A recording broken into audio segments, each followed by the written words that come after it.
गिबियावनो बिटिआर सरकार दा जाय दैदेनदों प्रमद बर' बिथांखौ जोङो रोजा रोजा साबायखर बावहरदों जे बिथांमोना गोग्लैसोनाय नैबे भेरगाव ओनसोलाव सोलोंथाइ फसंथानखौ जौगाखांहोनो बा भेरगावखौ सरकारि खालामनो भेरगाव कलेजखौ थांखि लानायखौ जोङो बाख्नायदों बा बरायदों। बेजों लोगोसे जोङो साबायखर बावनो सानदों जाय बिर जोहोलावजोमोन बिथांमोना बड'लेण्डनि मुङाव शहीद जालांबाय। कारनानो जाबाय बिथांमोननि दैदेननाय बा बड'लेण्ड आन्दलननि जोहै जों जा बिटिआर एग्रिमेन्ट जाबाय बे एग्रिमेन्टनि दाराय दिनै भेरगाव कलेज गंसे जोङो मोननो थांदों।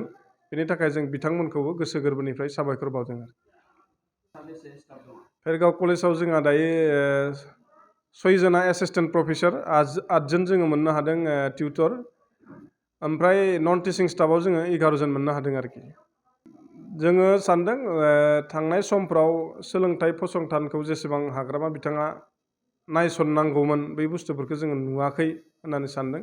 दा प्रमद बर' बिथाङानि दैदेननायाव 3 बोसोराव नैबे सोलोंथाइ फसंथानखौ सरकारि खालामनाया जोंनि थाखाय गोग्गाथाव। ओंखायनो जों बिथांखौ स्पेसियेलि भेरगाव ओनसोलनि जानानै आरो भेरगाव कलेजनि जानानै रोजा रोजा साबायखर बावदों आरो इयुनाव जाहाथे बिथाङा मोजां खामानि मावलांनो हायो बेनि थाखायबो जों बिथांखौ बिथांनि इसोरनि खाथियाव बिथांनि जानानै आरज गाबदों।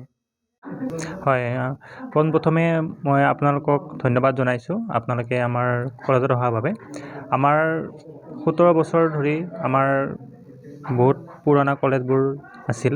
তো আমাৰ এইবাৰ 6.3 একৰ্ড 2020 যি একৰ্ড হৈছিল 6.3 ক্লছৰ মতে আমাৰ 10খন কলেজ ফাৰ্ষ্ট ফেজত কমপ্লিট হৈছে। তাৰ বাবে আমি বিশেষকৈ প্ৰমোদ বড়ো ছাৰ, আমাৰ হিমন্ত বিশ্ব শৰ্মা ছাৰ, আমাৰ দীপেন বড়ো ছাৰ আৰু বাকী ইয়াৰ লগত জড়িত সকলো ব্যক্তিকে আমি মানে ধন্যবাদ যাচিছোঁ। আৰু भेरगाव कलेजত কেইজন পাইছে ষ্টাফ? আমাৰ বৰ্তমান আমাৰ টোটেল আপোনাৰ 14 জন টিচিং ষ্টাফ পাইছে আৰু আপোনাৰ তাৰে 6 জন আপোনাৰ পাৰ্মানেণ্ট হৈছে, দা নেট স্লেট কোৱালিফিকেশ্যন হৈছিল আৰু মানে আপোনাৰ বাকী কেইজন আপোনাৰ টিউটৰত আহিছে। क'क्राझार सहरनि रायजो राजाफोरनि थाखाय गोजोनथाव खौरां।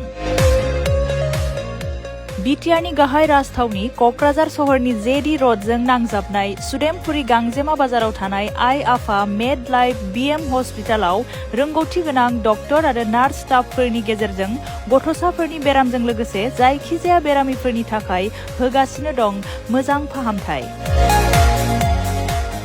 बे हस्पिटालाव नोंथांमोनहा गोबां फाहामथाय खाबुफोर मोननो हागोन।